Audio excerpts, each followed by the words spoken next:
आप देख रहे हैं 7 न्यूज। मैं आपके साथ मोहम्मद सलमान जुनैदी। आज के बाद किसी के घर अधिकार मांगने नहीं जाऊंगा, इंडी एमएलए यशवंत राय गौड़ा पाटिल का बड़ा बयान। जैसे कि आप सब जानते हैं, पिछले दिनों सीएम डीके शिव कुमार की नई कैबिनेट बनने के बाद मंत्री पद नहीं मिलने से कई एमएलए नाराज हो गए थे। इसी के चलते इंडी एमएलए यशवंत राय गौड़ा पाटिल ने एक कदम आगे जाकर अपना इस्तीफा तक दे दिया था, मगर कुछ ही दिनों के बाद उन्होंने अपना इस्तीफा वापस भी ले लिया। एक प्रेस कॉन्फ्रेंस को संबोधित करते हुए एमएलए यशवंत राय गौड़ा पाटिल ने कहा कि मुझे मंत्री पद नहीं दिया गया, इसलिए मैंने इस्तीफा नहीं दिया था, बल्कि मुझसे वादा करके तोड़ दिया गया था, इसी वजह से मैंने इस्तीफा दिया था। उन्होंने कहा कि मैं आज के बाद अधिकार मांगने के लिए किसी के दरवाजे पर नहीं जाऊंगा, मेरे लिए सेल्फ रिस्पेक्ट सबसे ज्यादा इंपॉर्टेंट है। यशवंत राय गौड़ा पाटिल ने बताया कि उन्हें समझाने के लिए हाईकमांड के लोग और कई धर्म गुरु भी आए थे। खासतौर पर अपने क्षेत्र की जनता से विचार विमर्श करने के बाद उन्होंने अपना फैसला बदला और अपना रिजिग्नेशन वापस लिया। एमएलए यशवंत राय गौड़ा पाटिल ने कहा कि कांग्रेस पार्टी ने मुझे बहुत कुछ दिया है, इसीलिए मैं वो कांग्रेस पार्टी में ही रहकर अपनी सेवाएं देता रहूंगा। इसी दौरान इंडी एमएलए यशवंत राय गौड़ा पाटिल ने और भी कई मुद्दों पर अपनी बात रखी है, सुनिए। गौरवान्वित आत्मीय ಪತ್ರಿಕಾ ಮಿತ್ರರೇ, ಇವತ್ತು ತಮ್ಮನ್ನು ಉದ್ದೇಶ ಮಾತಾಡ್ತಕ್ಕಂಥ ಉದ್ದೇಶ ಏನಿದೆ ಅಂದರೆ, ತಾವೆಲ್ಲ ನಿನ್ನೆ ನನ್ನ ಮನೆಗೆ ಬಂದಿದ್ರಿ. ನಾನು ನಿನ್ನೆ ಹೇಳಿದ್ದೆ ನಾಳೆ ಬೆಳಗ್ಗೆ 10 ಗಂಟೆಗೆ ಪ್ರೆಸ್ ಮೀಟ್ ಮಾಡ್ತೀನಿ. ಅಲ್ಲಿಂದ ನಾನು ನನ್ನ ಕಾನ್ಸ್ಟಿಟ್ಯೂನ್ಸಿಗೆ ಹೋಗಿ ನಮ್ಮ ಜನರ ಕಾರ್ಯಕರ್ತರ ಸಭೆಯನ್ನು ಮಾಡಿ ಕೆಲವು ನಿರ್ಣಯಗಳನ್ನು ಮಾಡಿ ಅದಕ್ಕೆ ಇವತ್ತು ನಮ್ಮ ಜೊತೆ ಮಾತನಾಡಬೇಕು ಅಂತಕ್ಕಂಥ ಉದ್ದೇಶದಿಂದ. ನಮಗೆಲ್ಲ ಗೊತ್ತಿರೋ ಹಾಗೆ ಕರ್ನಾಟಕದ ಮಹಾಜನತೆ 2023ರಲ್ಲಿ 136 ಸ್ಥಾನಗಳನ್ನು ಕಾಂಗ್ರೆಸ್ ಪಕ್ಷಕ್ಕೆ ಅವಕಾಶ ಮಾಡಿಕೊಡ್ತು. ಆಗಿನ ಮುಖ್ಯಮಂತ್ರಿಗಳಾಗಿರ್ತಕ್ಕಂಥ ಸಿದ್ದರಾಮಯ್ಯನವರು ಮತ್ತು ಆಗಿನ ಪಕ್ಷದ ಅಧ್ಯಕ್ಷರಾಗಿರ್ತಕ್ಕಂಥ ಡಿಕೆ ಶಿವಕುಮಾರ್ ಅವರ ನೇತೃತ್ವದಲ್ಲಿ ಚುನಾವಣೆಯನ್ನು ನಾವು ಗೆದ್ದು 3 ವರ್ಷ ಸನ್ಮಾನ್ಯ ಸಿದ್ದರಾಮಯ್ಯನವರು ಮುಖ್ಯಮಂತ್ರಿಗಳಾಗಿ, ಸನ್ಮಾನ್ಯ ಈಗಿನ ಮುಖ್ಯಮಂತ್ರಿಗಳು ಆಗಿನ ಉಪಮುಖ್ಯಮಂತ್ರಿಗಳಾಗಿರ್ತಕ್ಕಂಥ ಡಿಕೆ ಶಿವಕುಮಾರ್ ಅವರ ನೇತೃತ್ವದಲ್ಲಿ ಅನೇಕ ಒಳ್ಳೆಯ ಕಾರ್ಯಕ್ರಮಗಳನ್ನು ಕಳೆದ 3 ವರ್ಷದಿಂದ ಈ ರಾಜ್ಯದಲ್ಲಿ ನಮ್ಮ ಸರ್ಕಾರ ಕೊಟ್ಟಿದೆ. ಅದಾದ ನಂತರ ಅಧಿಕಾರ ಹಸ್ತಾಂತರವನ್ನು ಸನ್ಮಾನ್ಯ ಮುಖ್ಯಮಂತ್ರಿಗಳಾಗಿರ್ತಕ್ಕಂಥ ಸಿದ್ದರಾಮಯ್ಯನವರು ರಿಸೈನ್ ಮಾಡಿ ಸನ್ಮಾನ್ಯ ಮುಖ್ಯಮಂತ್ರಿಗಳಾಗಿರ್ತಕ್ಕಂಥ ಡಿಕೆ ಶಿವಕುಮಾರ್ ಅವರು ಇವತ್ತು ಅಧಿಕಾರವನ್ನು ಸ್ವೀಕರಿಸಿದ್ದಾರೆ. ಎರಡನೇ ಭಾಗವಾಗಿ ಒಂದು ಮಂತ್ರಿಮಂಡಲ ರಚನೆ ಮಾಡ್ತಕ್ಕಂಥ ಅವಕಾಶ ಇತ್ತು. ಮೊದಲನೇ ಫೇಸ್ದಲ್ಲಿ 13 ಜನ ಮುಖ್ಯಮಂತ್ರಿಗಳು ಒಳಗೊಂಡು 14 ಜನರ ಒಂದು ಅವಕಾಶ ಇತ್ತು. ಸೊ ಈಗ ಮೊನ್ನೆ 3ನೇ ತಾರೀಕಿನ ದಿವಸ 20 ಜನರಿಗೆ ಏನು ಅವಕಾಶ ಇತ್ತು, ಅದರಲ್ಲಿ 19 ಜನರಿಗೆ ಅವಕಾಶವನ್ನು ಮಾಡಿಕೊಟ್ಟಿದ್ದಾರೆ. ಇವತ್ತು ಕರ್ನಾಟಕದಲ್ಲಿ ಅನೇಕ ಕಡೆ ನಾವೆಲ್ಲ ಗಮನಿಸ್ತಾ ಇದ್ದೀವಿ. ಅದರ ಭಾಗವಾಗಿಯೇ ನಾನು ಈ ಹಿಂದೆ ಸಹಿತ ತಮ್ಮ ಅನೇಕ ಸಂದರ್ಭದಲ್ಲಿ ತಮ್ಮ ಜೊತೆಗೆ ಮಾತಾಡ್ತಕ್ಕಂಥ ಸಂದರ್ಭದಲ್ಲಿ ನಾನು ಹೇಳಿದ್ದೆ, ಸರ್ಕಾರ ರಚನೆ ಆಗ್ತಕ್ಕಂಥ ಸಂದರ್ಭದಲ್ಲಿ ಕೆಲವು ಮಾತುಕತೆಗಳನ್ನಾಗಿವೆ ಅಂತೇಳಿ. ಅದರ ಭಾಗವಾಗಿಯೇ ನಾನು ಈ ಸಲದ ಸಂಪುಟದ ವಿಸ್ತರಣೆಯಲ್ಲಿ ಎಕ್ಸ್ಪಾನ್ಷನ್ದಲ್ಲಿ ನೀವೇನು ನನಗೆ ಅವತ್ತು ಮಾತು ಕೊಟ್ಟಿದ್ರಿ ಅದನ್ನು ಈಡೇರಿಸ್ರಿ ಅಂಥೇಳಿ ಕೇಳ್ಕೊಂಡಿದ್ದೆ. ಅದ್ರ ಜೊತೆಗೆ ಇನ್ನೊಂದು ಭಾವನಾತ್ಮಕವಾಗಿ ಇಂಡಿ ವಿಧಾನಸಭಾ ಕ್ಷೇತ್ರ ಸ್ವಾತಂತ್ರ್ಯದ ನಂತರ ಒಂದು ಮಂತ್ರಿ ಭಾಗ್ಯ ಆಗಿರಲಿಲ್ಲ. ಆ ಪ್ರದೇಶದ ಜನರ ಒಂದು ಭಾವನಾತ್ಮಕ ಬೇಡಿಕೆನೂ ಆಗಿತ್ತು. ಸೊ ಎರಡನ್ನೂ ಇಟ್ಟುಕೊಂಡು ನಾನು ಕೇಂದ್ರ ಮತ್ತು ರಾಜ್ಯದ ನಾಯಕರುಗಳನ್ನು ಕೇಳ್ಕೊಂಡಿದ್ದೆ. ಅವರು ಸಹಿತ ಸಕಾರಾತ್ಮಕವಾಗಿ ಕೊನೆಯ ಹಂತದವರೆಗೆ 3ನೇ ತಾರೀಕಿನ ದಿವಸ ಏನು ಬೆಳಗ್ಗೆ 8:30 ಗಂಟೆಗೆ ಮೀಟಿಂಗ್ ಆಗಿದೆ, ಅಲ್ಲಿವರೆಗೆ ಅದಕ್ಕಿಂತ ಪೂರ್ವದಲ್ಲಿ ಒಂದು 2-3 ಮೀಟಿಂಗ್ ಮಾಡಿದ್ದಾರೆ. ಸೊ ಆಲ್ಮೋಸ್ಟ್ ಒಂದು ಪ್ರಿಲಿಮಿನರಿ ಮೀಟಿಂಗ್ ಶುಕ್ರವಾರ 31ನೇ ತಾರೀಕಿನ ದಿವಸ 5 ಗಂಟೆಯಿಂದ 8:30 ಗಂಟೆವರೆಗೆ ಸಭೆ ಮಾಡಿದ್ರು. ಆ ಸಭೆ ನಿರ್ಣಯಗಳನ್ನ ಕೆಲವು ಜನರಿಗೆ ಮೌಖಿಕವಾಗಿ ಹೇಳಿದ್ರು, ನಿಮಗೆಲ್ಲ ಕ್ಲಿಯರ್ ಆಗಿವೆ ಅಂತೇಳಿ. ಅದಕ್ಕೆ ಕೊನೆಗೆ ಇನ್ನೊಂದಿಷ್ಟು 3-4 ಸ್ಥಾನಗಳ ಸಮಸ್ಯೆ ಇತ್ತು, ಅದನ್ನು ಪರಿಹರಿಸಬೇಕಂತ ಹೇಳಿ ಮತ್ತೆ ಮುಂಜಾನೆ ಸಭೆಯಲ್ಲಿ ಕೊಡ್ದಾಕ್ರೆ ಕೆಲವು ಬೇರೆ ಬೇರೆ ನಿರ್ಣಯಗಳನ್ನು ಮಾಡಿದ್ದಾರೆ. ನಮಗೂ ಅರ್ಥ ಆಗುತ್ತೆ, ನಾವೆಲ್ಲ ಸೀಸನ್ಡ್ ಪೊಲಿಟಿಷಿಯನ್ಸ್, 40 ವರ್ಷಗಳಿಂದ ಅನೇಕ ಸರ್ಕಾರಗಳನ್ನ, ಮಂತ್ರಿಮಂಡಲಗಳನ್ನ, ಇಂಥ ಅನೇಕ ವಿಚಾರಗಳನ್ನ ತಿಳ್ಕೊಂಡವ್ರಿದ್ದೀವಿ. ಎಲ್ಲರಿಗೂ ಎಲ್ಲವನ್ನು ಕೊಡ್ಲಿಕ್ಕಾಗೋದಿಲ್ಲ. ಆಸ್ಪಿರೆಂಟ್ಸ್ 40-50 ಜನ ಇದ್ದಾಕ್ರೆ ಅವರಲ್ಲಿ 20 ಸ್ಥಾನ ಕೊಡೋದಿರ್ತದೆ, ಎಲ್ಲರಿಗೂ ಕೊಡೋದಾಗೋದಿಲ್ಲ. ಆದ್ರೆ ಕೆಲವು ಕಡೆ ನೀವು ಮಾತು ಕೊಟ್ಟದನ್ನ ಉಳಿಸ್ಕೊಳ್ತಕ್ಕಂಥ ಪ್ರಯತ್ನವನ್ನು ಮಾಡಿದ್ರಿ, ಇನ್ನೊಂದು ಕಡೆ ಕೆಲವು ಉಳಿದು. ಸೊ ಅದ್ರ ಭಾಗವಾಗಿ ನಾನು ಅವ್ರಿಗೆ ಮಂತ್ರಿ ಕೊಟ್ಟಿಲ್ಲ ಅಂತಕ್ಕಂಥ ಭಾವನೆ ಇರಲಿಲ್ಲ ನನಗೆ.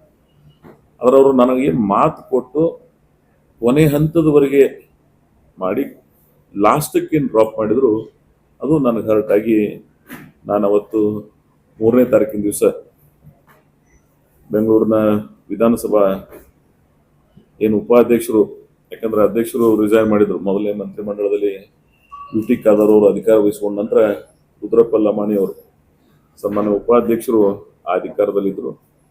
ಸೊ ಅವ್ರಿಗೆ ಹೋಗಿ ನನ್ನ ರಾಜೀನಾಮೆ ಪತ್ರವನ್ನು ಸಲ್ಲಿಸಿ ನಾನು ಮನೆಗೆ ಬಂದ ನಂತರ ನಮ್ಮ ಭಾಗದ ಅನೇಕ ಜನ ನನ್ನ ಇಡೀ ಬೇಕಾಗಿರ್ತಕ್ಕಂಥ ಅನೇಕ ಜನಸಮೂಹ ಅವ್ರ ನೋವಿನಲ್ಲಿರೋದ್ರಿಂದ ಅವ್ರ ಜೊತೆಗೆ ನಾನು ಮಾತಾಡಿ ನನ್ನ ಮನೆಗೆ ಬಂದ ಬಳಿಕ ಸಂಜೆ 7 ಗಂಟೆಗೆ ರಾಷ್ಟ್ರೀಯ ಕಾಂಗ್ರೆಸ್ ಪಕ್ಷದ ಪ್ರಧಾನ ಕಾರ್ಯದರ್ಶಿಯಾಗಿರ್ತಕ್ಕಂಥ ಕರ್ನಾಟಕದ ಉಸ್ತುವಾರಿ ವಹಿಸಿಕೊಂಡಿರ್ತಕ್ಕಂಥ ಸನ್ಮಾನ್ಯ ರಣದೀಪ್ ಸಿಂಗ್ ಸುರ್ಜೇವಾಲಾ ಅವರು ಮನೆಗೆ ಬಂದು ನಾನು ರಾಜೀನಾಮೆ ಕೊಟ್ಟ 4 ಗಂಟೆಗಳಲ್ಲಿ ಮನೆಗೆ ಬಂದು ಒಂದು ಬಹಳ ಏನೇನಾಯಿತು ಅನ್ನೋದ್ರ ಬಗ್ಗೆ, ಯಾಕಂದ್ರೆ ನಾವು ಅವರೆಲ್ಲ ಯೂತ್ ಕಾಂಗ್ರೆಸ್ಸಿನ ಮಹೇಂದ್ರ ಸಿಂಗ್ ಬಿಟ್ಟ ಸುರ್ಜೇವಾಲಾ ಅವರು ಆಗಿನ ಕಾಲದಿಂದ ನಾವೆಲ್ಲ ಕಾಂಗ್ರೆಸ್ನಾಗಿದ್ದವ್ರು. ಸೊ ಅವರು ಅವೆಲ್ಲ ದಿನಗಳನ್ನ ನೆನಪಿಸ್ಕೊಂಡು ನಾವೆಲ್ಲ ಕಾಂಗ್ರೆಸ್ ಫ್ಯಾಮಿಲಿ ಇದ್ದೀವಿ. ಅಲ್ಟಿಮೇಟ್ ಇಂಥ ಸನ್ನಿವೇಶಗಳು ಬಂದಾಕ್ರೆ ನಾವೆಲ್ಲ ಸಮಾಧಾನದಿಂದ ಇರಬೇಕಾಗ್ತದೆ ಅಂಥೇಳಿ ನಾನು ಸಹಿತ ಮೊನ್ನೆ ಹರಿಯಾಣ ವಿಧಾನಸಭೆಯಲ್ಲಿ ಚುನಾವಣೆಗೆ ಟಿಕೆಟ್ ಬಯಸಿದ್ದೆ, ನನಗೆ ಕೊಡಲಿಲ್ಲ. ಆದರೂ ಸಹಿತ ಅನಿವಾರ್ಯವಾಗಿ ನಾವು ಸಹಕರಿಸಿದ್ದೀವಿ. ನಿಮಗೆ ನಾವು ಮಾತು ಕೊಟ್ಟಿದ್ದು ಕರೆ. ಅದು ಹೇಳುವಂಥ ಸಂದರ್ಭದಲ್ಲಿ ಅನೇಕ ಜನ ಶಾಸಕರು ಸಹಿತ ನಮ್ಮ ಮನೆಗೆ ಬಂದಿದ್ದರು. ಈ ಇಡೀ ಆ 2 ದಿನದಲ್ಲಿ ಒಂದು 27 ಜನ ಶಾಸಕರುಗಳು, 7 ಜನ ಸಚಿವರುಗಳು, ಅನೇಕ ಮಠಾಧೀಶರು, ಅನೇಕ ಹಿರಿಯರು, ವಿಚಾರವಾದಿಗಳು, ಮಹಾರಾಷ್ಟ್ರ ಅನೇಕ ಜನ ನಾಯಕರುಗಳು ನನ್ನನ್ನು ಸಂಪರ್ಕಿಸಿ, ಇಲ್ಲ ನೀವೆಲ್ಲ ಮೊದಲಿನಿಂದ ಬಂದಿದ್ರಿ, ಇದು ಒಂದರ ಸಂಬಂಧ ಇಷ್ಟು ವಿಕೋಪಕ್ಕೆ ಹೋಗೋದು ಬೇಡ ಅಂಥೇಳಿ ಅವ್ರೇನು ಒಂದು ಗೌರವಯುತವಾಗಿ ನನಗೆ ಸಲಹೆ ಆಗಲಿ, ಕೆಲವು ಜನ ಮನವಿ ಆಗಲಿ, ಕೆಲವು ಜನ ನನ್ನ ಮೇಲೆ ಹಕ್ಕೊತ್ತಾಯ ಆಗಲಿ ಮಾಡೋದ್ರಿಂದ ಕೊನೆಗೆ ನಾನು ಒಂದು ತೀರ್ಮಾನ ಮಾಡಿದೆ. ಇದಕ್ಕೆ ಮೂಲ ಮಾಲೀಕರು ಯಾರು ಅಂದರೆ ನನ್ನ ಕ್ಷೇತ್ರದ ಜನ. ನನ್ನ ಸುದೀರ್ಘ ರಾಜಕಾರಣದಲ್ಲಿ ನನ್ನ ಕುಟುಂಬಕ್ಕೆ 4 ಜಿಲ್ಲಾ ಪಂಚಾಯತ್, 4 ಅಸೆಂಬ್ಲಿ ಮತ ಹಾಕಿರ್ತಕ್ಕಂಥವ್ರು. ಅವರು ಕೊನೆಗೆ ಅವ್ರ ನಿರ್ಣಯ ತಗೊಂಡು ಅವ್ರ ಅಭಿಪ್ರಾಯವನ್ನು ತಗೊಂಡು ಒಂದು ನಿರ್ಣಯ ಮಾಡೋಣ ಅಂಥೇಳಿ ನಾನು ನಿನ್ನೆ ಬೆಳಗ್ಗೆ ಇಂಡಿ ನಗರದಲ್ಲಿ ಒಂದು ಸಭೆಯಲ್ಲಿ ಪಾಲ್ಗೊಂಡು ನಮ್ಮ ಮುಖಂಡರ, ಕಾರ್ಯಕರ್ತರ, ಜನರ ಅಭಿಪ್ರಾಯಗಳನ್ನು ಗ್ರಹಿಸಿ ಅಲ್ಲಿ ಒಂದು ಎಮೋಷ್ನಲ್ ವಾತಾವರಣ ನಿರ್ಮಾಣ ಆದದ್ದನ್ನು ನೋಡಿ ನಾನು ಕೊನೆಗೆ ನನ್ನ ಒಬ್ಬನ ವಿಚಾರಕ್ಕೆ ಇಷ್ಟೆಲ್ಲ ಜನರಿಗೆ ಮನಸ್ಸು ನೋಯಿಸೋದು ಬೇಡಪ್ಪ ಅಂತಕ್ಕಂಥ ವಿಚಾರ ಇಟ್ಕೊಂಡು ಕೊನೆಗೆ ನಾನು ಡಿಸಿಷನನ್ನು ವಿಡ್ರಾಲ್ ಮಾಡಿಕೊಂಡು ಆಗಿನ ಸಂದರ್ಭದಲ್ಲಿ ಮತ್ತೆ ಕರ್ನಾಟಕದ ಉಸ್ತುವಾರಿಯಾಗಿರ್ತಕ್ಕಂಥ ಸುರ್ಜೇವಾಲಾ ಅವರು, ಮಾನ್ಯ ಮುಖ್ಯಮಂತ್ರಿಗಳು, ಇನ್ನು ಅನೇಕ ಜನ ನಾಯಕರುಗಳು ಮಾತಾಡಿದರು. ಸೊ ಕೊನೆಗೆ ನಾನು ನಿರ್ಣಯವನ್ನು ತಿಳಿಸಿ, ಈಗೇನೋ ಉಪಾಧ್ಯಕ್ಷರು ರಿಸೈನ್ ಮಾಡಿದ್ದಾರೆ, ಈಗ ಮಂತ್ರಿಗಳಾಗಿದ್ದಾರೆ ಅವರು. ಸೊ ಸೆಕ್ರೆಟರಿ ನಾನು ನಿನ್ನೆ ಲೆಟರನ್ನು ಕಳಿಸಿ ವಿಡ್ರಾಲ್ ಮಾಡ್ಕೊಂಡಿದ್ದೀವಿ. ಮಾನ್ಯ ಮುಖ್ಯಮಂತ್ರಿಗಳು ಭಾಳ ಸುದೀರ್ಘವಾಗಿ ನನ್ನ ಜೊತೆಗೆ ಮಾತನಾಡಿ, ನಾವೆಲ್ಲ 40 ವರ್ಷದಿಂದ ಒಂದೇ ಪಾರ್ಟಿಯಲ್ಲಿ ಬಾಳೆ ಬೆಳೆದಿದ್ದೀವಿ, ನನಗೂ ಅನೇಕ ಸಂದರ್ಭದಲ್ಲಿ ಸಚಿವ ಸ್ಥಾನ ಸಿಕ್ಕಿಲ್ಲ, ಖರ್ಗೆ ಸಾಹೇಬರಿಗೂ ಸಹಿತ ಅವಕಾಶಗಳು ಆಗಿರಲಿಲ್ಲ, ಭಾಳ ಜನರಿಗೆ ಕೆಲವು ಸಂದರ್ಭ ಆಗಿರ್ತಾವೆ, ನಾವು ಕೊನೆಗೆ ನಾವೆಲ್ಲರೂ ಸಹಕರಿಸ್ಬೇಕಾಗ್ತದೆ ಅಂತಕ್ಕಂಥ ಅವ್ರ ವಿಚಾರಗಳನ್ನು ಇನ್ನೂ ಅನೇಕ ಜನ ಮಾನ್ಯ ಸಚಿವರಾಗಿರ್ತಕ್ಕಂಥವ್ರು ಸೌದಿಯವರು ನನ್ನ ಆತ್ಮೀಯ ಸೋದರರಾಗಿರ್ತಕ್ಕಂಥ ಅವ್ರು ಬಂದು ನನಗೆ, ಇಲ್ಲ ನಮ್ಮ ಕೋಟಾದಾಗ ಬೇಕಾದ್ರೆ ನನಗೆ ಉಪಮುಖ್ಯಮಂತ್ರಿಯಾಗಿ ಮಂತ್ರಿ ಕೆಲಸ ಮಾಡಿದ್ರು, ನಂದೇ ಬೇಕಾದ್ರೆ ರಿಸೈನ್ ಮಾಡ್ತೀನಿ, ನೀವು ಆಗ್ರಿ. ನಾನು ಅವ್ರಿಗೆ ಒಂದು ಮಾತು ಹೇಳಿದೆ, ಭಗವಂತ ನಿಮಗೆ ಅವಕಾಶ ಕೊಟ್ಟಿದ್ದಾನೆ, ನಿಮ್ಮದನ್ನ ತಗೊಂಡು ಆಗತಕ್ಕಂಥ ಅಷ್ಟು ಸಣ್ಣ ಮನುಷ್ಯನವ್ರು ನಾವು ಯಾರು ಇರೋದಿಲ್ಲ, ನಾವು ಮಂತ್ರಿ ಆಗೋ ಕಾಲಾಗೂ ಈ ಪ್ರತಿಭಟನೆ ಇಲ್ಲ, ಏನು ಮಾತು ಕೊಟ್ಟಿದ್ರು ಅದನ್ನ ಯಾಕೆ ನಡೀಲಿಲ್ಲ ಅಂತಕ್ಕಂಥ ಭಾವನೆಯಿಂದ ಮಾತ್ರ ನಾನು ಈ ವಿಷಯವನ್ನ ಇಷ್ಟು ದೀರ್ಘಕ್ಕೆ ಹೋಗ್ತಕ್ಕಂಥ ಒಂದು ಪರಿಸ್ಥಿತಿ ನಿರ್ಮಾಣ ಆಗಿದೆ. ನಮ್ಮ ಮಾಗಡಿ ಬಾಲಕೃಷ್ಣ ಏನು ಸಚಿವರಾಗಿದ್ದಾರೆ, ಅವರು, ವಿನಯ್ ಕುಲಕರ್ಣಿ, BR ಪಾಟೀಲ್, ಮಂತೇಶ್ ಕೋಜಲಿಗಿ, ಅನಿಲ್ ಚಿಕ್ಕಮಾದು, ಮಾದೇವ್ ಪ್ರಸಾದ್ ಅವ್ರ ಚಿರಂಜೀವಿ, ಗಣೇಶ್, ಭಾಳ ಜನ ಶಾಸಕರು ಎಲ್ಲರೂ ನನಗೆ ಮನೆಗೆ ಬಂದು ಮನವಿ ಮಾಡಿಕೊಂಡು, ಇಲ್ಲ ಎಲ್ಲರೂ ಕೂಡೇ ಬಂದಿದ್ದೀವಿ, ಇದೊಂದು ಕುಟುಂಬದ ಕೆಲವು ವ್ಯತ್ಯಾಸಗಳಾಗ್ತಾವ, ನಾವೆಲ್ಲ ಸಹಕರಿಸ್ಬೇಕಾಗ್ತದೆ ಅಂತಕ್ಕಂಥ ಸಲಹೆಗಳನ್ನು ಅನೇಕ ಮಠಾಧೀಶರುಗಳು, ನಾವೆಲ್ಲ ಆಧ್ಯಾತ್ಮಿಕ ಮತ್ತು ಧಾರ್ಮಿಕ ಹಿನ್ನೆಲೆಯಿಂದ ಬರತಕ್ಕಂಥವ್ರು, ಅನೇಕ ಜನ ಮಠಾಧೀಶರುಗಳು ಮತ್ತು ಅನೇಕ ಜನ ಸಾಹಿತಿಗಳು, ವಿಚಾರವಂತರು ನನ್ನ ಜೊತೆಗೆ ಸುದೀರ್ಘ ರಾಜಕಾರಣದಲ್ಲಿ ನನಗೆ ಮಾರ್ಗದರ್ಶನ ಮಾಡಿದ್ದಾರೆ. ಕೆಲವರು ಮೆಸೇಜ್ಗಳನ್ನು, ಕೆಲವರು ಫೋನ್ದಲ್ಲಿ ಹೇಳಿ, ಹಿಂಗೆ ಟೋಟಲಿ ಇಷ್ಟೆಲ್ಲರ ಜನರ ಭಾವನೆಗಳಿಗೆ ಹೋಗೂಡಬೇಕಾಗ್ತದೆ ಅಂತಕ್ಕಂಥ ವಿಚಾರ ಇಟ್ಕೊಂಡು ನನ್ನ ನಿರ್ಣಯವನ್ನು ನಿನ್ನೆ ಏನು ಮೊದಲು ನಾನು ಮಾಡಿದ್ದೆ ಅದನ್ನು ಬದಲಿಸಿ ಒಬ್ಬ ಶಾಸಕನಾಗಿ ಮುಂದುವರಿಬೇಕು, ಯಾವ ಜನ ನನಗೆ ಅಧಿಕಾರ ಕೊಟ್ಟಿದ್ದಾರೆ ಅವ್ರ ಜೊತೆಗೆ ಇರಬೇಕು ಅಂತಕ್ಕಂಥ ಒಂದು ನಿರ್ಣಯವನ್ನು ಮಾಡಿ, ಅವ್ರ ಒಂದು ನಿರ್ಣಯ ನಾನು ಇನ್ನೊಂದು ಮಾಡಿದ್ದೀನಿ, ನಮ್ಮ ಜನರ ಮುಂದೆ ಹೇಳಿದೆ, ಇನ್ನು ಇಡೀ ನನ್ನ ಜೀವನದಾಗ ಯಾರ ಮನೆ ಬಾಗಿಲಿಗೆ ಯಾವುದೇ ಸ್ಥಾನಮಾನಕ್ಕಾಗಿ ನಾನು ಹೋಗೋದಿಲ್ಲ ಅಂತಕ್ಕಂಥ ಒಂದು ನಿರ್ಣಯವನ್ನು ಮಾಡಿದ್ದೀನಿ. ಯಾಕಂದ್ರೆ ಅವರಾಗಿ ನನಗೆ ಮಾತು ಕೊಟ್ಟಿದ್ರು, ಅದನ್ನು ಅವ್ರು ಉಳಿಸ್ಕೊಳ್ಳೋದು ಬಿಡೋದು ಅವ್ರಿಗೆ ಬಿಟ್ಟಿತ್ತು. ಅದು ಇನ್ನು ನನ್ನ ರಾಜಕಾರಣದ ಇತಿಹಾಸದೊಳಗೆ ಜನರ ಮತಗಳನ್ನು ಬಿಟ್ಟು ಯಾವುದೇ ಅಧಿಕಾರಕ್ಕಾಗಿ ಯಾರ ಮನೆ ಬಾಗಿಲಿಗೆ ಹೋಗ್ತಕ್ಕಂಥ ಪ್ರಮೇಯ ಬರೋದಿಲ್ಲ. ನಾನು ನಿನ್ನೆ ನಮ್ಮ ನಾಯಕರುಗಳು ಮಾತಾಡೋದಕ್ಕೂ ಅದೇ ಹೇಳಿ, ಇಲ್ಲ ವಿಲ್ ಡೂ ಸಮಥಿಂಗ್ ವಿಲ್ಸ್. ನಾನು ಇಡೀ ಲೈಫ್ನಾಗ ನಾನು ಇಲ್ಲಿವರೆಗೆ ಸಕ್ರಿಯ ರಾಜಕಾರಣದಾಗ ಇರ್ತೀನೋ, ಇಲ್ಲಿ ತನಕ ಜನ ನನಗೆ ಅವಕಾಶ ಕೊಟ್ಟಿರ್ತಾರೆ, ಅದ್ರ ಯಾವುದೇ ಸ್ಥಾನಮಾನಕ್ಕಾಗಿ ಯಾರ ಹತ್ರನೂ ಸಹಿತ ನನ್ನ ನಿವೇದನೆಗಳನ್ನು ತೊಗೊಂಡು ಹೋಗ್ತಕ್ಕಂಥ ಪ್ರಯತ್ನ ನನ್ನ ಲೈಫ್ನಾಗ ನಾನು ಮಾಡೋಂಗಿಲ್ಲ ಅಂತಕ್ಕಂಥ ಒಂದು ತೀರ್ಮಾನವನ್ನು ಮಾಡಿದ್ದೀನಿ. ಯಾಕಂದರೆ self respect is most important in the life. ಆ ಭಾವನೆಗಳನ್ನ ಇಟ್ಕೊಂಡು ಬದುಕಿದವ್ರು ನಾವೆಲ್ಲ. ಸೊ ಅದಕ್ಕೆ ನಾನು ಆ ತೀರ್ಮಾನ ಮಾಡಿದ್ದೀನಿ. ಆದರೆ ರಾಜಕಾರಣದ ಇವೆಲ್ಲ ಸರ್ವೇ ಸಾಮಾನ್ಯ, ಈ ಡಿಸಿಷನ್ ಮೇಕರ್ಸ್ ಜಾಗದಾಗ ಇದ್ದವ್ರಿಗೆ ಈ ಸಮಸ್ಯೆಗಳು ಅರ್ಥ ಆಗ್ತದೆ. ನಾವೆಲ್ಲ ಕಾಮನ್ ಸೆನ್ಸ್ ಇದ್ದವ್ರು, ಪರಿಸ್ಥಿತಿ ಎಲ್ಲರಿಗೂ ಅವಕಾಶ ಕೊಡೋದಾಗೋದಿಲ್ಲ ಬೇರೆ ಬೇರೆ ಕಾರಣಕ್ಕಾಗಿ. ಸೊ ಆದರೂ ಅವರ ನಿರ್ಣಯವನ್ನು ಏನು ಮಾಡಿದ್ದಾರೆ ನಾವೆಲ್ಲ ಅದನ್ನು ಒಪ್ಪಿಕೊಂಡು ಸಕ್ರಿಯವಾಗಿ ಈ ರಾಜ್ಯದ ಜನ ನಮಗೆ ಅವಕಾಶ ಕೊಟ್ಟಿದ್ದಾರೆ, ಅದು ಒಂದು ನೋಡಬೇಕಾಗ್ತದೆ. ಆಮೇಲೆ ಪಕ್ಷ ಆಲ್ವೇಸ್ ನಮ್ಗಿಂತ ದೊಡ್ಡದು, ನಮ್ಮ ವೈಯಕ್ತಿಕ ವಿಚಾರಗಳಿಗಿಂತ ಪಕ್ಷನೂ ದೊಡ್ಡದು ಅಂತಕ್ಕಂಥ ಭಾವನೆಗಳನ್ನು ಸಹಿತ ಕೊನೆಗೆ ನಾವು ಇಟ್ಕೋಬೇಕಾಗ್ತದೆ. ಈ ವ್ಯತ್ಯಾಸಗಳು ಇರ್ತಾವೆ ಒಂದು ಕುಟುಂಬದಾಗ. Ultimate we are Congress family, ಒಂದು ಸರ್ಕಾರ, ನಮ್ಮಲ್ಲಿ ಅನೇಕ ವ್ಯತ್ಯಾಸಗಳದಾವ, ಅನೇಕ ವಿಚಾರಗಳ ಅಭಿಪ್ರಾಯ ಭೇದಗಳದಾವ. ಅದಕ್ಕಾಗಿಯೇ ಕೊನೆಗೆ ಒಂದು ತೀರ್ಮಾನಕ್ಕೆ ಬರಬೇಕಾಗ್ತದೆ. ನಮ್ಮ ಭಾರತೀಯ ಸಂಸ್ಕೃತಿ ಅದು. ನಾನು ಈ 2-3 ದಿನದಲ್ಲಿ ನಮ್ಮ ಸಂಸ್ಕೃತಿಯ ಪ್ರತೀಕವಾಗಿ ನೋಡಿ, ಇಲ್ಲಿ ಯಾರಿಗಾದರೂ ನೋವಾದ್ರೆ ನನಗಾಗಿದೆ, ಇಲ್ಲಿ ಯಾರಿಗಾದರೂ ಸಂತೋಷ ಆದ್ರೆ ನನಗಾಗಿದೆ ಅಂತಕ್ಕಂಥ ಏನು ನಮ್ಮ ಭಾರತೀಯ ಸಂಸ್ಕೃತಿಯ ಪ್ರತೀಕ ಇತ್ತು. ಆ ರೀತಿಯೊಳಗೆ ಅನೇಕ ಜನ ಶಾಸಕರುಗಳು, ಸಚಿವರುಗಳು, ಜನಸಮೂಹ, ಮಠಮಾನ್ಯದ ಮಠಾಧೀಶರುಗಳು ನನಗೇನು ಕಾಳಜಿ ಮಾಡೋದು ನೋಡಿದ್ದಾರೆ. ಈ ಎಲ್ಲ ಸ್ಥಾನಮಾನಕ್ಕಿಂತ ಅವರ ಪ್ರೀತಿ ವಿಶ್ವಾಸ ಬಹಳ ದೊಡ್ಡದು. ಈ ಸಂಸ್ಕೃತಿಯ ಪ್ರತೀಕವಾಗಿ ನಾವೆಲ್ಲ ಬಾಳಿ ಬದುಕಬೇಕಾಗ್ತದೆ ಅಂತಕ್ಕಂಥ ವಿಚಾರ ಇಟ್ಕೊಂಡು ನಾನೇ ವಿಶಾಲ ಮನಸ್ಸಿನಿಂದ ನೀವೇನಾದರೂ ಬೇರೆ ರೀತಿಯಿಂದ ಮಾತಾಡಿ ಮಾಡ್ಕೋಬೋದಾಗಿತ್ತು. ಅದು ನಾನು ಅಂತ ಯಾವ ವಿಚಾರ ಮಾತಾಡಿಲ್ಲ. ನಾನು ಜನರು ಹೇಳಿದ್ದಾರೆ, ಕೊನೆಗೆ ಅವರ ಭಾವನಾತ್ಮಕ ಮಾತುಗಳನ್ನು ನಾನು ಕೇಳಿ, ಯಾರು ನಾನು ಸುದೀರ್ಘ ರಾಜಕಾರಣಕ್ಕೆ ಎಲ್ಲ ಸಹಾಯ ಮಾಡಿದವರು ಅದಾರೆ, ಅವ್ರ ಮಾತಿಗೆ ಗೌರವ ಕೊಡ್ಲಿಕ್ಕಂದ್ರೆ ಅದ್ಯಾವ ರಾಜಕಾರಣ. ಕೊನೆಗೆ ನಾನು ಆ ತೀರ್ಮಾನಕ್ಕೆ, ನಮ್ಮ ಹೈಕಮಾಂಡ್ ಫಸ್ಟ್ ಅಂದ್ರೆ ನಮ್ಮ ಜನ, they are the ultimate.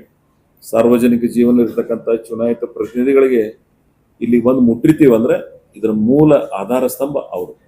So ಅವರಿಗೆ ಮನಸ್ಸಿಗೆ ನೋವಾಗಬಾರ್ದು. ಅವರ ನಿನ್ನ ಅಲ್ಲಿಯ ಆ ಭಾವನಾತ್ಮಕ ಅನೇಕ ಜನರುಗಳು, ಹಿರಿಯರು, ಅದೊಂಥರ ನನಗೆ ಆ ಎಮೋಷ್ನಲ್ ಇದನ್ನು ನೋಡಿ ಇದು ಯಾವ ಮಂತ್ರಿನೂ ಬೇಡ, ಯಾವ ರಾಜಕಾರಣನೂ ಬೇಡ ಅಂತಕ್ಕಂಥ ನಿರ್ಣಯದಿಂದ ನಾನು ನಿನ್ನೆ ಆ ಒಂದು ನಿರ್ಣಯವನ್ನು ತಗೊಂಡು, ಸೊ ನಾವೆಲ್ಲ ಕಾಂಗ್ರೆಸ್ ಪಕ್ಷದ ಸಿದ್ಧಾಂತಗಳಿಂದ ಐಡಿಯಾಲಜಿ ಮುಖಾಂತರ ಪಾರ್ಟಿ ಆಗಿದ್ದೀವಿ. ನಾವು secularism part of the life ಅಂತ ತಿಳಿದು ಬದುಕವರು. ನಾನು ಅನೇಕ ಸಂದರ್ಭದಲ್ಲಿ ಹೇಳಿದ್ದೀನಿ, ನಾನು ಕಾಂಗ್ರೆಸ್ನಲ್ಲೇ ಹುಟ್ಟಿದ್ದೀನಿ, ನನ್ನ ಜೀವನದ ಕೊನೆ ದಿನ ನಾನು ಕಾಂಗ್ರೆಸ್ನ ಕಡಿತಿರ್ತಕ್ಕಂಥ ಸಿದ್ಧಾಂತದ ರಾಜಕಾರಣ ಮಾಡಿದ್ದೀನಿ. ನಾನು ಈ ಅಧಿಕಾರಕ್ಕಾಗಿ ಬದಲಾವಣೆ, ನಾನು ಶಾಸಕ ಸ್ಥಾನಕ್ಕೆ ರಿಸೈನ್ ಮಾಡ್ತಿದ್ದೆ, ಅದ್ರ ಪಕ್ಷ ಬಿಟ್ಟು ಹೋಗ್ತಿರ್ಲಿಲ್ಲ. ಕಾಂಗ್ರೆಸ್ ಸರ್ಕಾರದ ಪರಿವಾರ ಏನಿತ್ತು ನನ್ನನ್ನು ದೂರ ಇಟ್ಟಿದೆ ಅಂತಕ್ಕಂಥ ಭಾವನೆ ಬಂದಿದೆ. ಆದರೆ ಕಾಂಗ್ರೆಸ್ ಪಕ್ಷದ ಪರಿವಾರ ನನಗೆ ದೂರ ಇಡಲಿಕ್ಕೆ ಸಾಧ್ಯ ಇಲ್ಲ. ಯಾಕಂದರೆ ಆ ಎಮೋಷ್ನಲ್ ಅಟ್ಯಾಚ್ಮೆಂಟ್. ನಮ್ಮ ಫಾದರು ಕಾಂಗ್ರೆಸ್ನ, ನಾವು ಕಾಂಗ್ರೆಸ್ ಅತ್ಯಂತ ಕಷ್ಟದಾಯಕ ದಿನಗಳಲ್ಲಿ ಕಾಂಗ್ರೆಸ್ಸನ್ನು ಕಟ್ಟಿದವರು ನಾವು ಆ ತಾಲೂಕದ. ರಾಮಕೃಷ್ಣ ಹೆಗಡೆ ಅವ್ರ ಗಾಳಿ ಒಳಗೆ, ಜನತಾ ಪರಿವಾರದ ಗಾಳಿ ಇದ್ದೊಳಗೆ ಯಾರೂ ಜಿಲ್ಲಾ ಪರಿಷತ್ ಇದ್ದಿರ್ತಿರ್ಲಿಲ್ಲ. ಅವಾಗ ನಮ್ಮ ಫಾದರ್ ಒಬ್ಬರೇ ಗೆದ್ದವರು 86. ನಾನು ಗೆದ್ದಿ ಒಳದಾಗೂ ಸಹಿತ ತಾಲೂಕಿನಾಗ ನಾವು ಒಬ್ಬನೇ ಜಿಲ್ಲಾ ಪರಿಷತ್ ಮೆಂಬರ್, ಉಳಿದವರೆಲ್ಲ ಬೇರೆ ಪಾರ್ಟಿಯವರು. ಆಮೇಲೆ 3-4 ಸಲ 94, 99, 2008 ಕಾಂಗ್ರೆಸ್ ಇರಲಿಲ್ಲ ಅಲ್ಲಿ. 20 ವರ್ಷಗಳ ನಂತರ ನಾನು ಅದನ್ನು ಕಟ್ಟಿದ್ದೀನಿ, ಬೆಳೆಸಿದ್ದೀನಿ. ಭಾವನಾತ್ಮಕ ಸಂಬಂಧದ ನನಗೆ. ಸೊ ಅದಕ್ಕಾಗಿ ಆ ಜನಸಮೂಹ, ಈ ಸೆಕ್ಯುಲರಿಸಮ್, ಈ ಐಡಿಯಾಲಜಿ ಒಂದು ಸಣ್ಣ ಸ್ಥಾನಕ್ಕಾಗಿ ನಾನು ಇದನ್ನು ನಾರ್ಮಲ್ ಇದ್ರೆ ಏನಾಗಲಿಲ್ಲ. ಅವರು ಮಾತು ಕೊಟ್ಟಿದ್ದಾರೆ ಅನ್ನೋ ಸಂಬಂಧ. ಬಿಫೋರ್ 23rd ಎಲೆಕ್ಷನ್ದಕ್ಕಿಂತ ಮೊದಲು ನಾನು ಭಾಳ ಸಲ ಹೇಳಿ, ನೀವು 1-to-1 ಮೀಟಿಂಗ್ ಮಾಡಿದಕ್ಕೆ. ಮೊನ್ನೆ ನಾನು ಸಾಮಾನ್ಯ ಸುರ್ಜೇವಾಲ ಅವರು ಮಾತಾಡೋ ವಿನಯ್ ಕುಲಕರ್ಣಿ ನನ್ನ ಪಕ್ಕ ಕೂತಿದ್ರು. ಅವ್ರಿಗೆ ಕೇಳಿದಾನೆ, ಒಂದು ಕರೆ ಹೇಳ್ಬೇಡಿ, ನೀವು ನನಗೆ ಏನೂ ಮಾಡೋದು ಬೇಡ, ಮಾತು ಕೊಟ್ಟಿರು ಇಲ್ಲಿ. Yes we have given.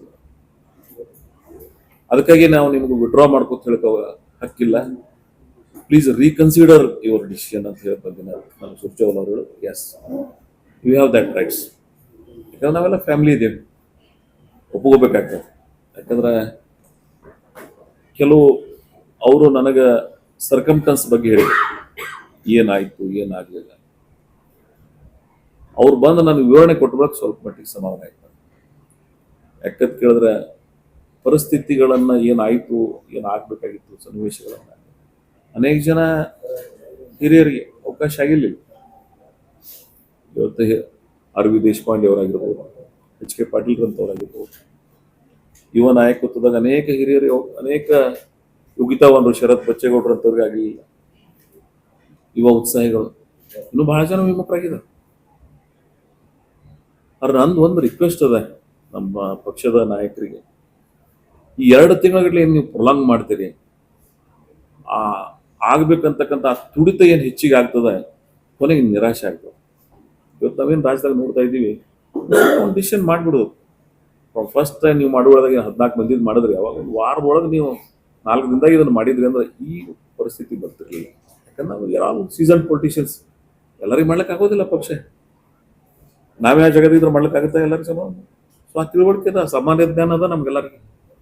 Cost equations ಇರ್ತದೆ, ರೀಜನಲ್ ಬ್ಯಾಲೆನ್ಸ್ ಮಾಡಬೇಕಾಗ್ತದೆ. ಆ ಸೂಕ್ಷ್ಮತೆ ಅರಿವು ಇರಲಾರ್ದಂಥವ್ರು ಅದ್ಯಾವ ಪರಿಪೂರ್ಣ ರಾಜಕಾರಣ. But you must justify as early as possible. In ಫ್ಯೂಚರ್ದಾಗಾದರೂ ಅದೊಂದು ರಿಕ್ವೆಸ್ಟ್, ನೀವು ಯಾರಿಗಾರೆ ಮಾಡಿ ಅದ್ರ ಇಂಥ ಡಿಸಿಷನ್ಸನ್ನು ಪ್ರೊಲಾಂಗ್ ಮಾಡೋದ್ರಿಂದ ಕೆಲವು ಜನರ ಮನಸ್ಸಿಗೆ. ಆಮೇಲೆ ನಾವೆಲ್ಲ ಹಿಂದಿನ 31st ಫ್ರೈಡೇ 5 ಗಂಟೆಯಿಂದ 8:30 ಗಂಟೆವರೆಗೆ ಒಂದು ಮೀಟಿಂಗ್ ಆಗಿದೆ. ಅಷ್ಟು ಎಲ್ಲ ನಾಯಕರು ಒಳಗೊಂಡು ಅವತ್ತು ಫೈನಲ್ ಮಾಡಿ ಸಂಜೆ ಮುಂದೆ ನಮಗೊಂದು ಇಂಟಿಮೇಷನ್ ಕೊಟ್ಟು, ನೀವು ನೆಕ್ಸ್ಟ್ ಫೈನಲ್ ಮೀಟಿಂಗ್ದಾಗ ಡ್ರಾಪ್ ಮಾಡಿದ್ರಿ ಅಂದ್ರೆ ಏನಾಗ್ತದೆ, ಅಥವಾ ನನ್ನ ಜಾಗದಾಗ ನೀವಿದ್ರೆ ಏನಾಗ್ತಿತ್ತು ಅಂತ ನಾನು ಕೇಳಿದವ್ರು. ಹಂಗೆ ಮಾಡ್ಲಿಕ್ಕೆ ಹೋಗಬೇಡಿ. ಡಿಸಿಷನ್ಸ್ ಮಾಡೋದು ಒಂದೇ ಫೈನಲ್ ಡಿಸಿಷನ್ ಮಾಡಿದೆ. 4 ಮೀಟಿಂಗ್ ಮಾಡೋದು, ಒಂದು ಮೀಟಿಂಗ್ನ ಫೈನಲ್ ಮಾಡೋದು, ಇನ್ನೊಂದು ಮೀಟಿಂಗ್ನ ಡ್ರಾಪ್ ಮಾಡೋದು, don't do like that. Yes, ಅರ್ಥ ಆಗ್ತದೆ ನಿಮ್ಮ ಎಕ್ಸರ್ಸೈಸ್. ಸ್ವಲ್ಪ ಅಕ್ಯುರೇಷನ್ ಬಂದ್ರೆ ಒಳ್ಳೇದಾಗ್ತದೆ. ಈಗ ಡಿ ಕೆ ಶಿವಕುಮಾರ್ ಬಹಳ ಪರಿಶ್ರಮ ಪಟ್ಟು ಮುಖ್ಯಮಂತ್ರಿಗಳಾಗಿದ್ದಾರೆ. ಅನೇಕ ಜನ ಸಚಿವರುಗಳು ಒಳ್ಳೆ ಕೆಲಸ ಮಾಡ್ತಕ್ಕಂಥವ್ರು ಈ ಮಂತ್ರಿಮಂಡಲದಾಗ ಅದಾರ. ನಾವು ನಿಮ್ಮ ಜೊತೆಗೆ ಇರ್ತೀವಿ. ಬರ ಇದೆ ಅವತ್ತು, ಈ ರಾಜ್ಯದ ಜನ ನಮ್ಮಿಂದ ನಿರೀಕ್ಷೆ ಮಾಡ್ತಾ ಇದ್ದಾರೆ. ಕುಡಿಯುವ ನೀರಿನ ಸಮಸ್ಯೆ ಆಗ್ತದೆ. ತ್ವರಿತವಾಗಿ ಆಡಳಿತ ವ್ಯವಸ್ಥೆ ನಮ್ಮ ಜನರಿಗೆ ಹೋಗ್ತದೆ. ಮತ್ತು ಯಾರು ಅಸಮಾಧಾನಿತರಾಗಿದ್ದಾರೆ, ನಾನು ಅವರಿಗೂ ತಮ್ಮ ಮುಖಾಂತರ ಒಂದು ಮನವಿ ಮಾಡ್ಕೋತೀನಿ. ಆಯ್ತು, ನಮ್ಮೆಲ್ಲರಿಗೂ ಒಂದು 4 ದಿನ ಆಗಿರ್ತದೆ. ಅದು ಕೊನೆಗೆ ನಾವು ಜನಸಮೂಹದ ವಿಚಾರಗಳನ್ನು ಇಟ್ಕೊಂಡು ನಾಗರಿಕ ಸಮಾಜದ ಭಾವನೆಗಳಿಗೆ ಸ್ಪಂದಿಸಬೇಕಾಗ್ತದೆ. ನಾನು ಯಾಕೆ ಇಷ್ಟು ಆಸ್ ಅರ್ಲಿ ಆಸ್ ಪಾಸಿಬಲ್ 3ನೇ ದಿನಕ್ಕೆ ಈ ಡಿಸಿಷನ್ ತೊಗೊಂಡೆ ಅಂದ್ರೆ, ಈ ಪ್ರೊಲಾಂಗ್ ಮಾಡಿದೆ ಅಂದ್ರೆ ಜನಸಮೂಹದ ಮೇಲೆ ಸಾರ್ವಜನಿಕರ ಭಾವನೆಗಳ ಜೊತೆಗೆ ವ್ಯತಿರಿಕ್ತವಾಗಿ ನಡ್ಕೊಂಡಾಗ್ತದೆ. ಇರ್ಬೋದು ನಮ್ಮ ಭಾವನಾತ್ಮಕ 1 ದಿವಸ 2 ದಿವಸ, ನಮ್ಮ ಮನೆಗೆ ಯಾರಿಗೆ ಏನ್ರಿ ನೋವು ಆದಕ್ರ 2 ದಿನ 3 ದಿನ ಇರ್ತದೆ. ಅದು ಕೊನೆಗೆ ಮರಿಬೇಕಾಗ್ತದೆ. ಆ ಮರು ಅನ್ನುವಂತಕ್ಕಂಥ 3 ಅಕ್ಷರದಿಂದನೇ ಈ ಬದುಕದ. Let us hope for next ಒಳ್ಳೇದಂತ ಬದುಕಬೇಕಾಗ್ತದೆ. ಸೊ ಅದಕ್ಕಾಗಿ ನಾನು ಸರ್ಕಾರ ಭಾಳ ಇಫೆಕ್ಟಿವ್ ಆಗಿ ಕೆಲಸ ಮಾಡಲಿ. ಬರದ ಛಾಯೆಯಲ್ಲಿರ್ತಕ್ಕಂಥ ಪ್ರದೇಶಕ್ಕೆ ಸುದೈವಶಾತ್ ನಮಗೆ ಒಂದು ಯಾವುದೋ ಜನ್ಮದ ಪುಣ್ಯ ಅಂತ ನಾನು ಭಾವಿಸಿದ್ದೀನಿ. ವೆಸ್ಟರ್ನ್ ಘಾಟದಾಗ ಮಳೆ ಆಗಿ ಇವತ್ತು ಕೃಷ್ಣೆ ತುಂಬಿ ಇವತ್ತು ಓವರ್ಫ್ಲೋ ಆಗಿದೆ. ನಮ್ಮ ಭೀಮಾ ಓವರ್ಫ್ಲೋ ಆಗ್ಯದ. ಅನೇಕ ನದಿಗಳು ಇವತ್ತು ಕಾವೇರಿ ಇಶ್ಯೂ ಅಂತ ದೊಡ್ಡ ಸಮಸ್ಯೆ ಇತ್ತು. ಕೊನೆಗೆ ಪರಿಹಾರ ಮಾಡೋದು ನಿಸರ್ಗ. ಆ ಕ್ಯಾಚ್ಮೆಂಟ್ ಏರಿಯಾದಾಗ ಏನು ಮಳೆ ಆಯಿತು, ಆ ಜನರ ಏನು ಕೇಂದ್ರದ ಸಮಿತಿಯವರು ಏನು ನಿರ್ಣಯ ಮಾಡಿದ್ರು, ಅದಕ್ಕಿಂತ ಹೆಚ್ಚಿಗೆ ನೀರು ತಾನಾಗಿನೇ ನ್ಯಾಚುರಲ್ ಫ್ಲೋ ಆಯ್ತು. ಸೊ ನಿಸರ್ಗದ ಸಹಾಯ ಇಲ್ಲದೇ ಯಾವುದೇ ಸರ್ಕಾರಗಳು ಉಳಿಸ್ಲಿಕ್ಕಾಗೋದಿಲ್ಲ. ಕೊನೆಗೆ ನಿಸರ್ಗನೂ ಸ್ವಲ್ಪ ಸಹಾಯ ಮಾಡಿದೆ. ಆದರೂ ಸಹಿತ ಅನೇಕ ಜಿಲ್ಲೆಗಳಲ್ಲಿ ಇವತ್ತು ಬಿತ್ತನೆ ಆಗದೆ ರೈತರು ಕಂಗಾಲಾಗಿದ್ದಾರೆ. ಬಿತ್ತಿದ ರೈತರು ಬೆಳೆ ಉಳಿಲಾರದಂಥ ಪರಿಸ್ಥಿತಿ ಆಗಿದೆ. ಅವುಗಳನ್ನು ಅವಲೋಕಿಸಿ ಅವರ ಸಹಾಯಕ್ಕೆ ನಾವೆಲ್ಲ ಯುದ್ಧೋಪಾಯದಲ್ಲಿ ಅವ್ರ ಹತ್ರ ಹೋಗ್ಬೇಕಾಗ್ತದೆ. ಸೊ ಅದಕ್ಕಾಗಿ ನಾನು ಸರ್ಕಾರದ ಭಾಗವಾಗಿರ್ತಕ್ಕಂಥವ್ರು ನಾವೆಲ್ಲರೂ ಕೂಡಿ ಸಮಸ್ಯೆಗೆ ಸ್ಪಂದಿಸ್ತಕ್ಕಂಥ ಪ್ರಯತ್ನ ಮಾಡೋಣ. ಇಂದಿಗೆ ನನ್ನ ವೈಯಕ್ತಿಕವಾಗಿ